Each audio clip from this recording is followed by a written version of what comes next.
ஏண்ணா இங்கே உக்காந்துருக்குற?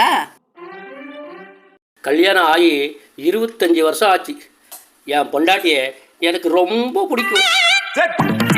ஆனால் அவள் செய்கிற சமையல் இருக்கே சுத்தமாக பிடிக்காது. எப்பவும் அவளுக்கும் எனக்கும் சண்டை சண்டை சண்டை. ஒரு நாள் சண்டை எப்பவும் போல. காலையில் எழுந்திரிச்சு பார்த்தா என் பொண்டாட்டி வீட்டில் இல்லை. வீடெல்லாம் தேடி பார்த்தேன், எங்கேயும் இல்லை. ஊரெல்லாம் தேடி பார்த்தேன், எங்கேயும் இல்லை. அப்படியே ஒரு 3 நாள் போச்சு.